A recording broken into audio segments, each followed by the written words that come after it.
Bien, chers amis, bonjour. Alors, permettez-moi encore une fois de revenir dans mon livre, Au-delà de la nuit, aux pages 265 et suivantes. Comme je l'ai déjà dit de nombreuses fois, nous sommes arrivés à la fin du livre, toujours sur le thème du Messie, et particulièrement le Messie, fils de Joseph.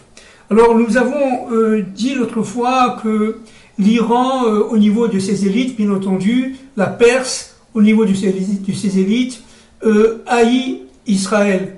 La haine d'Israël, elle est totale, elle est jusqu'au boutiste, et elle conduit l'Iran à tout simplement s'armer, y compris au niveau nucléaire, de manière à pouvoir détruire dans un premier temps Israël, et dans un deuxième temps, on le sait évidemment, l'Occident.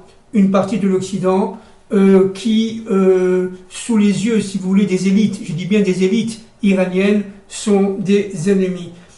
Alors, le Zohar dit une chose qui est très troublante, très surprenante, mais on l'a déjà dit l'autre fois lorsqu'on a parlé du Messie. Je vais y revenir pendant de longues minutes, pas tout de suite, mais dans les prochaines interventions, sur le fait que les Perses, dit le Zohar, arriveront à tuer le Messie, fils de Joseph.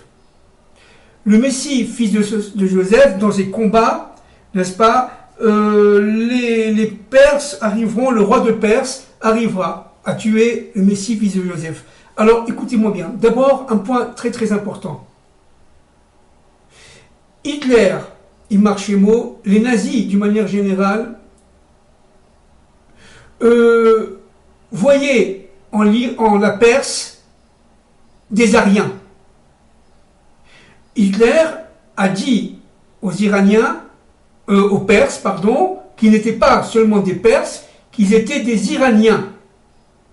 C'est-à-dire qu'il avait un grand respect de ce peuple, de son histoire, et évidemment, ce n'est pas pour rien.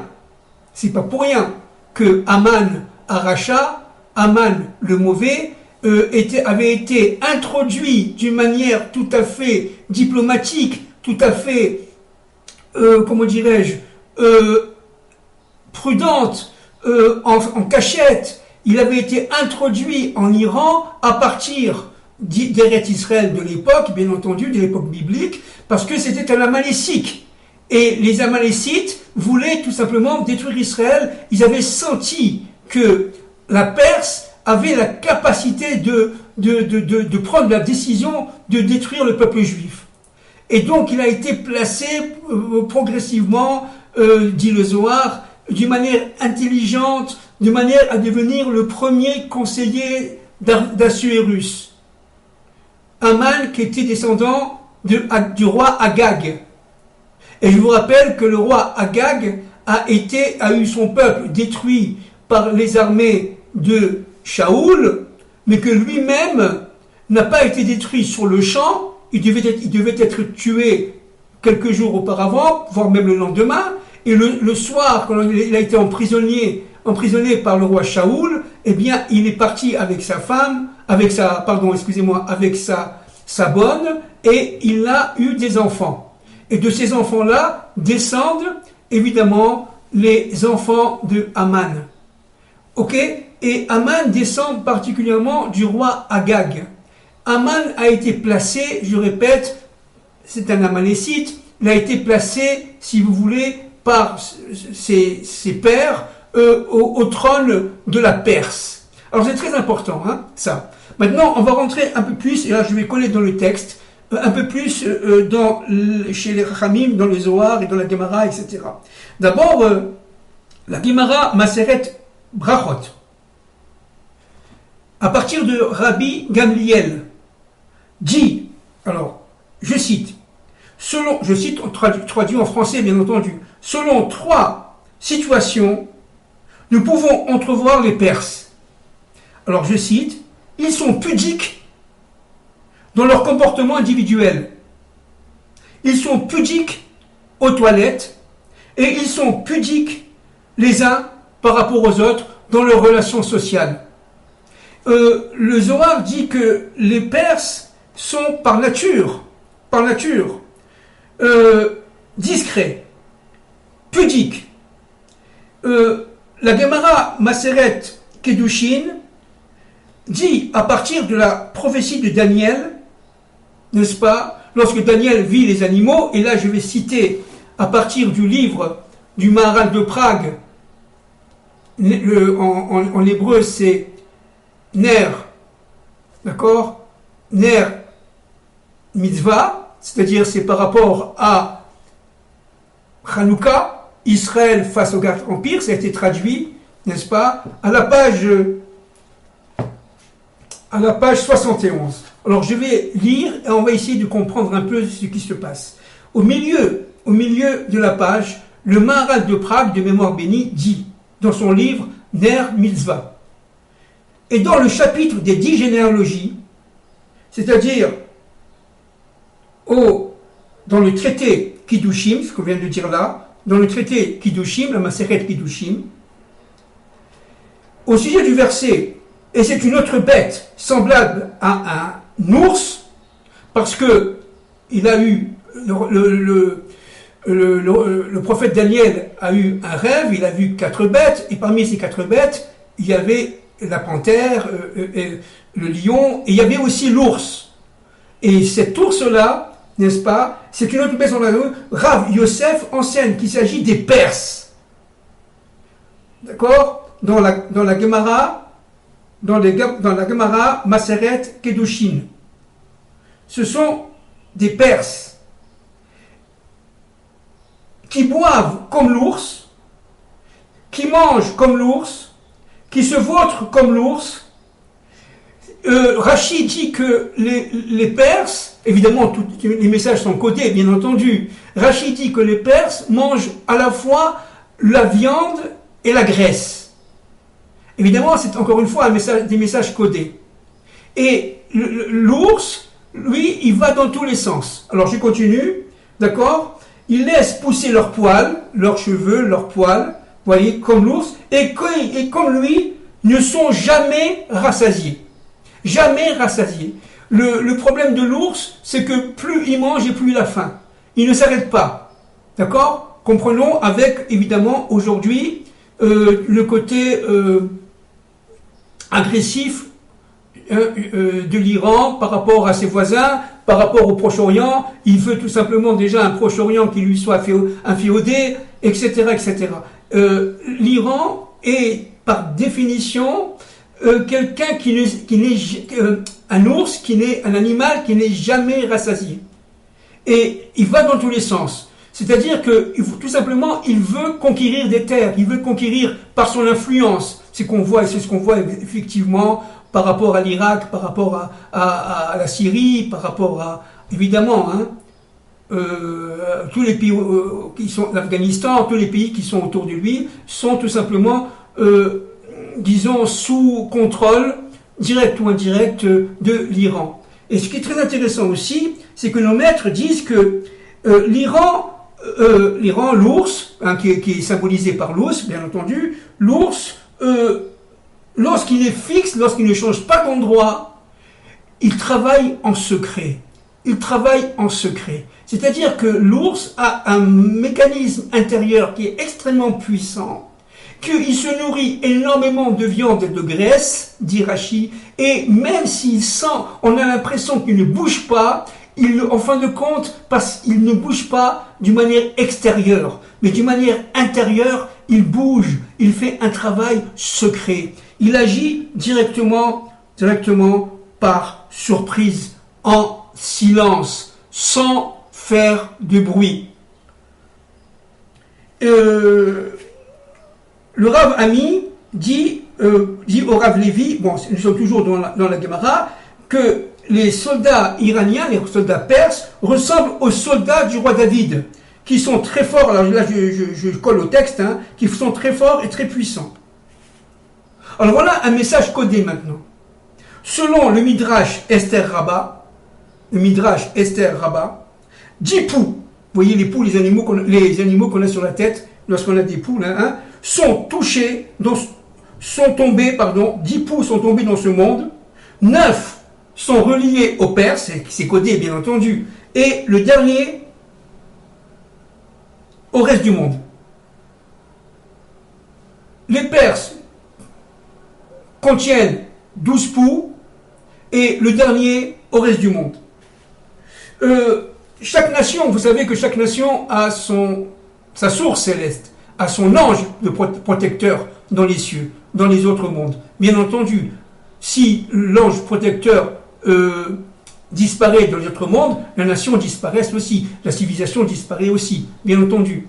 Et au niveau de la Perse, vous voyez, comme on dit, en hébreu on dit le Sahar, la Gemara Maseret Yuma affirme que les Perses ont un protecteur, un ange protecteur, vous voyez, dans les autres mondes, qui s'appelle Doubi-El. Alors vous savez ce que ça veut dire Doubi? Doubi en hébreu, en français, ça veut dire ours. Dieu est un ours. Regardez comment que les Iraniens, les Perses, voient Dieu. Ils perçoivent Dieu comme un ours. D'accord? Qui réclame son dû, parce qu'il est toujours à l'affût de consommation. Il n'est jamais rassasié. Il n'arrive pas à s'inquiéter. Tout le temps, il a besoin d'un dû, d'un impôt, etc., etc. Alors, l'ange Gabriel, qui a été déchu, dit la Maseret Yuma, pendant, je cite, 21 jours de sa fonction, a été réintégré, d'accord? Et à ce moment-là, l'ange Gabriel a demandé, parce qu'il a payé, entre guillemets, un impôt à Doubiel, bon évidemment c'est codé, et il a demandé le certificat d'achat, le certificat de vente. Et évidemment, Doubiel, l'ange protecteur de l'Iran, a refusé. Il a avalé, dit la Gemara, il a avalé le certificat. Alors c'est très très intéressant, parce que nous voyons aujourd'hui que l'Iran est avide de pétrole, est avide d'or, est avide de gaz, est avide absolument de toutes les richesses qui existent dans ce monde. On parle des élites, bien entendu. Et le fait qu'Israël soit un territoire qui est aujourd'hui, disons, doté de beaucoup de gaz, même du pétrole, même des pépites d'or, etc., ça attire évidemment l'ours iranien. Selon la Gemara Maseret Kiddushin, toujours, n'est-ce pas, 10 degrés, je cite, 10 degrés de Gvoura sont tombés dans notre monde, dont 9 sont tombés aux Perses. C'est-à-dire que les Perses, il ne faut pas les sous-estimer. Ils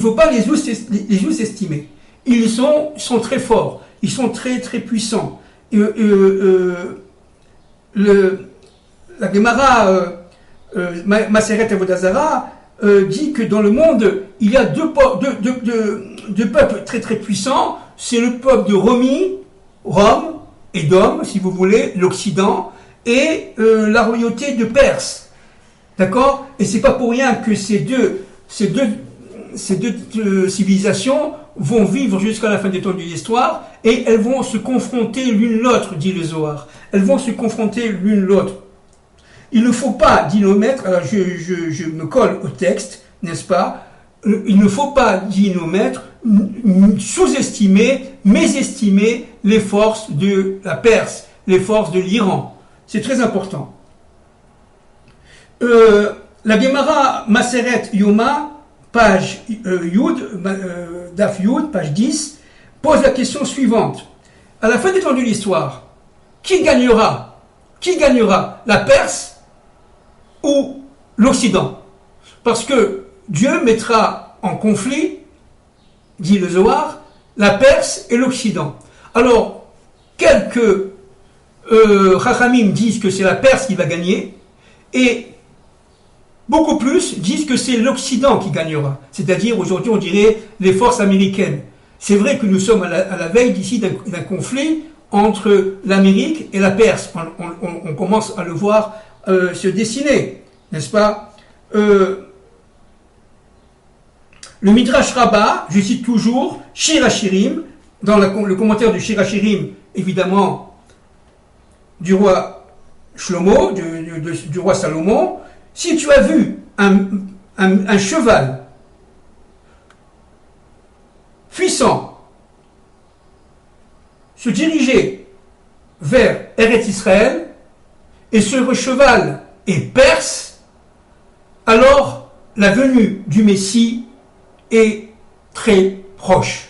C'est-à-dire que véritablement, Dieu va susciter l'armée iranienne, on parle maintenant le langage d'aujourd'hui, va susciter l'armée iranienne qui va se, disons, démultiplier avec des alliances. On a dit tout à l'heure que l'ours aimait beaucoup bouger dans tous les sens. Il était, si vous voulez, jamais rassasié. Il avait besoin toujours de bouger, d'aller dans tous les sens, de manière à créer sa propre zone d'intérêt, sa propre zone d'influence. Et donc, le Yalkut Shimoni, là aussi je cite, par rapport à la prophétie d'Isaïe, écrit, alors je cite, le Rav Yitzhak dit, l'année de l'arrivée du roi Messie verra une alliance entre les nations. Ça c'est très important. On en a déjà parlé lorsqu'on a parlé de la guerre de Gog et Magog. Une alliance entre les nations. Regardez bien, le roi de Perse se joindra au roi arabe. Par exemple, irakien, jordanien, etc. C'est ce que nous sommes en train de voir maintenant. Nous sommes en train de comprendre qu'il y a, par l'intermédiaire de ce qu'on appelle aujourd'hui les BRICS, etc., il y a, si vous voulez, une zone d'influence russo-iranienne, avec l'accord de la Chine, qui est en train de se, disons, développer à toute allure, dans un premier temps, évidemment, contre le dollar américain, contre l'Occident, mais en fait, il y a quelque chose qui se prépare par rapport à Israël. N'oublions pas que les Russes sont, malgré tout, sur la frontière syro-israélienne, au nord d'Israël, et que les armées iraniennes, par l'intermédiaire du Hezbollah et tout cela, sont aussi au nord d'Israël. Le Hezbollah est le grand décideur au Liban. Le Liban a perdu, si vous voulez, son intégrité territoriale, son indépendance, et par rapport au Hezbollah. Sa souveraineté est remise en question.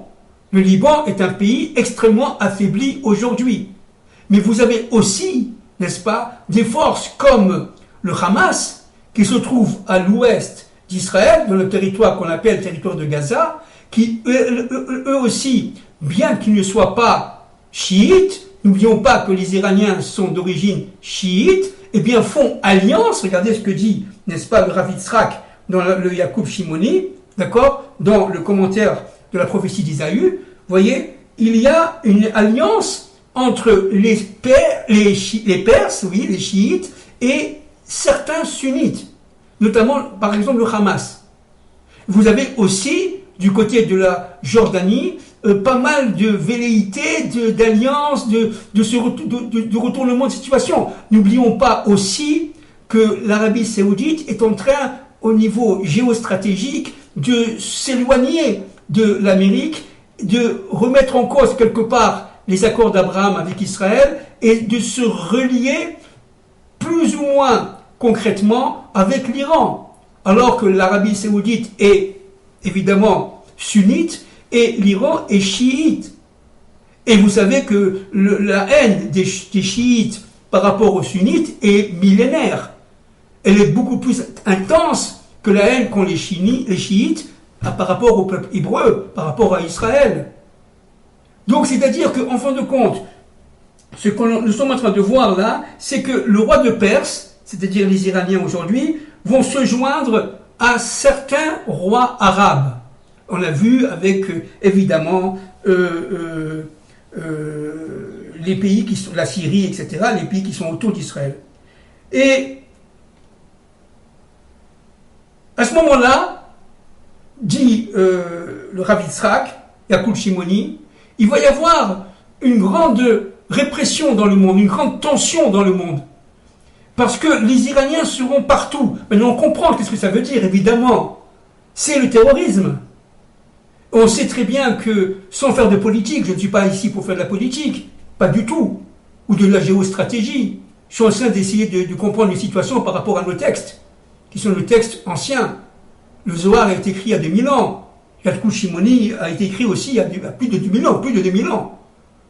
Vous voyez? Donc, que dit le Rav Yitzhak? Il dit qu'en fin de compte, non seulement il va y avoir une alliance entre les Perses et certains pays arabes, si je parle du langage d'aujourd'hui, mais surtout les Perses vont donner des coups au monde entier. Mais on comprend ce qui se passe. La stratégie terroriste des élites iraniennes dans le monde entier. Au niveau des grandes capitales occidentales, etc., etc. Tout le monde sait que les services secrets sont sur les dents au niveau occidental. Bien sûr.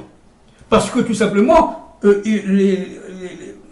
la guerre de l'Iran contre tous les autres peuples, n'est-ce pas, sera dure, elle sera implacable, elle sera presque indétectable, vous comprenez? Et en Israël, on aura très peur. Le Zohar est très clair, hein.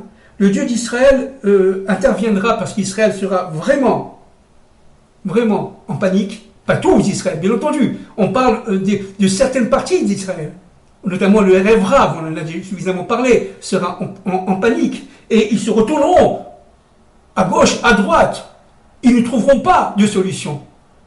Et Dieu interviendra par le prophète, n'est-ce pas, et a dit, alors je cite le prophète, n'ayez pas peur, c'est le prophète Ésaïe, tout ce que j'ai fait, c'est pour vous.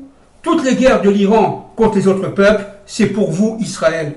N'ayez pas peur, le temps de votre délivrance est arrivé. C'est-à-dire qu'en fin de compte, devant cette torpeur, devant cette tension de plus en plus intense, n'est-ce pas, en fin de compte, Akadosh Baruch Hu est en train de placer la graine de la délivrance. Et actuellement, et si vous voulez, nous sommes en pleine tension. Des tensions qui sont expansives, qui augmentent au fil des jours, n'est-ce pas? Nous sommes probablement, je ne suis pas prophète, bien sûr, je peux me tromper, à la veille d'une guerre par rapport à l'Iran. Évidemment. Ce qui se passe en Ukraine, je le répète, c'est très sérieux, c'est très grave. C'est pas simplement une guerre régionale qui touche une certaine partie de l'Europe. C'est pas ça, hein, c'est pas ça du tout même. C'est l'allumage de cette fameuse Troisième Guerre mondiale. Donc il faut bien comprendre, il faut bien saisir l'importance des événements que nous vivons. Le Zohar dit, à partir de la Parashat Noach, et là je vais carrément présenter le texte, très simple, n'est-ce pas, que, en fait, Japheth, un des trois fils de Noé, d'accord, Japheth, dans évidemment le livre Bereshit, toujours la voix de la Torah, la Genèse, livre Bereshit, auquel de notre grand maître Eli Munk, vous voyez, Noé avait, si vous voulez, à ce niveau-là, trois fils, et regardez bien, voici la descendance des fils, alors chapitre 10, page 107, du livre de la Genèse Bereshit, traduction française du grand rabbinat de Paris. Voici la descendance des fils de Noé, Sem, Cham et Japheth. Les enfants leur naquirent après le déluge. Écoutez-moi bien ça, s'il vous plaît. Enfants de Japheth, ça veut dire Japheth, c'est-à-dire Gomer, sont Gomer.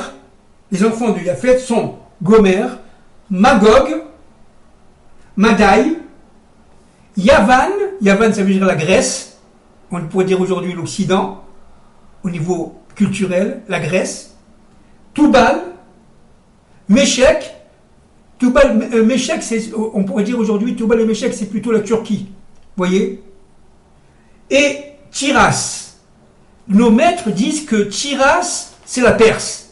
Alors c'est très intéressant, parce que, en fait, de Noé descend Japheth. De Japhet descend l'Occident, la Turquie, qui aujourd'hui fait partie de l'OTAN, et, c'est-à-dire l'Alliance Atlantique, et Tiras. Tiras étant la Perse. C'est-à-dire que, en fait, la haine d'Israël, Israël étant lié au deuxième fils de Noé, évidemment, Shem, la haine d'Israël vient du fait, d'abord, qu'il a eu, dès le départ, au niveau originel, au niveau de la Torah, Bereshit, au temps de Noé, dès le départ, une sorte de concurrence, de conflit d'influence entre les enfants de Japhet, entre eux, mais aussi les enfants de Japhet et les enfants de Shem. Voyez? Et n'oublions pas que Ishmaël descend des enfants de Shem. Et que dans Ishmaël, vous avez le Ishmaël qui est Péri-Adam, qui est une sorte de brigand, mais vous avez aussi un Ishmaël formidable, extraordinaire, qui va reconnaître Israël, qui est aimé du Dieu, un maître de l'histoire, et qui va faire tchouva, va reconnaître le plan de Dieu, maître de l'histoire. Mais du côté d'Ishmaël, Péri-Adam, c'est-à-dire du mauvais côté d'Ishmaël, au niveau de on l'a dit autrefois, n'est-ce pas, Ishmaël c'est lié au chesed, par rapport au Mashiach ben David, mais à l'extérieur, à son extériorité, il est lié à la Gvoura. Et ce côté Gvoura d'Ishmaël, on va le retrouver chez les chiites. On va le retrouver chez les chiites, encore une fois. Les chiites ne sont pas descendants d'Ishmaël, que ce soit clair. Les chiites, les Iraniens, les Perses, descendent de Japhet, descendent de l'Occident. C'est pour ça que ces nazis-là, ces nazis, regardez les Iraniens comme tout simplement des alliés. Il est regardé comme des Ariens. Dans leur tête à eux, selon leur pensée, l'Iran est un pays arien. Tandis qu'Israël, c'est un pays sémite, sémitique. Vous comprenez bien, hein, d'accord? Les Iraniens et les Grecs, les Romains, dans lequel descend, si vous voulez, le nazisme, étaient frères par Japhet en hébreu.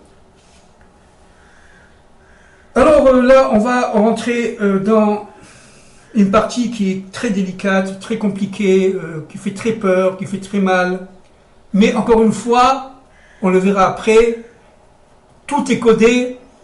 Il n'est pas du tout sûr que ce que dit le Zohar va effectivement se réaliser. Je répète, n'est-ce pas? Cela dépendra évidemment de la suite des temps de l'histoire par rapport au Zohar. Le Zohar a été écrit il y a 2000 ans. Et donc, nos maîtres sont très clairs, je l'ai déjà dit les autres fois, n'est-ce pas? Ce qu'on va dire n'est pas forcément réalisé et réalisable. Pourquoi? Parce que ça dépend évidemment du chesed d'Akadosh Baruch Hu. Et vous savez que le Mashiach ben David est lié au chesed. Le Mashiach ben Yosef étant lié à la Gvoura. Le Mashiach ben Yosef va être un homme de guerre, un homme de combat. On le verra la prochaine fois, un peu plus profondément. Un homme qui va tout simplement prendre les armes avec l'aide de Zaria, on l'a vu, la tribu de Dan. Et le Mashiach ben Yosef va se battre contre les forces édomiques, extériorité d'Édom. Vous comprenez bien? C'est très important. Et donc, ceci étant, cette remarque est faite, encore une fois, tout peut se passer autrement. On n'est pas du tout assuré que ce que je vais dire, ce que dit le Zohar, va se matérialiser. Chas v'shalom, ok. Tout dépend des mérites de l'humanité à ce moment-là et des mérites de notre peuple. Ok. Alors, les Perses, dit le Zohar, envahiront Eretz Israël pendant 9 mois. Pendant 9 mois. Je lis. Le Messie, fils de Joseph, combattra Édom. On l'a dit tout à l'heure. Puis l'Iran. Édom, c'est le Zohar qui parle. Hein. C'est pas forcément que ce soit comme ça au niveau historique, mais c'est le Zohar. Puis l'Iran attaquera de nombreux peuples et attaquera Eretz Israël, la terre sainte, pendant 9 mois. Et au 12e mois se révélera le Messie, fils de David. Pendant la période du Messie, fils de Joseph, l'Iran attaquera et il y aura en Israël et dans le monde de très nombreuses victimes. Encore une fois, tout peut être changé. Et le Messie, fils de Joseph, sera tué, sera assassiné par le roi de Perse, puis viendra le Messie, fils de David. La mission du Messie, fils de Joseph, sera de préparer le monde à recevoir le Messie, fils de David. Le Messie, fils de Joseph, on l'a dit l'autre fois, c'est en fin de compte une période où l'instrument, voyez, où le corps, que ce soit le corps économique, le corps social, le corps politique, ou le corps, les infrastructures en Israël sont établies. Mais pas seulement en Israël, mais aussi dans le reste du monde. N'oublions pas que Israël, ce n'est que le microcosme du monde. N'oublions pas cela. Alors, il combattra une certaine partie de la chrétienté, notamment descendants du Vatican. C'est pas moi qui le dis, n'est-ce pas? Édom, n'est-ce pas, sera détruit en bonne partie par ces forces qu'on appelle les forces du Messie, fils de Joseph. Puis viendra le roi de Perse et se reliera aux islamistes. Maintenant, on comprend tout ça avec tout ce qu'on vit aujourd'hui aux alentours. Et selon le Maharal de Prague, dans son livre Netzach Israël, la royauté d'Ishmaël et la royauté de Perse formeront une même royauté. La royauté d'Ishmaël et la royauté, le mauvais côté d'Ishmaël, n'est-ce pas? On parle d'Ishmaël brigand. Le mauvais côté d'Ishmaël et la Perse formeront une même royauté. Pour finir, dans son livre Netz Mitzvah, le Maharal écrit, je cite, Ishmaël et la royauté perse, ce sont les chiites. Après les combats du Messie, fils de Joseph, contre Édom, se lèvera le roi de Perse avec les islamistes. Ils feront un. Et le prophète Zacharie dit qu'au moment de la conquête d'Israël par la Perse, le Messie, fils de Joseph, sera tué. Bon, alors évidemment, ça fait peur. Mais, encore une fois, si vous voulez me donner mon avis, je pense que ça ne se fera pas. Je pense que la Shoah, ce qui s'est passé il y a près de 80 ans, c'était un phénomène terrifiant, absolument fou, inhumain, qui résume toutes ces souffrances. Je pense que Israël et l'humanité, descendants d'Adam et de Ève, seront sauvés. Je pense que le chesed, Dieu va intervenir par sa bonté, par sa miséricorde, n'est-ce pas, par son côté rachmanout, par le rachamim, on dit en hébreu, par la miséricorde, on dit en français. Et donc, ça ne se fera pas, Bezrat Hashem. Les prochaines fois, on verra comment, en fait, Dieu, avec son Messie, Ben Joseph, interviendra, et quelle est la source profonde du Messie, fils de Joseph. Merci beaucoup.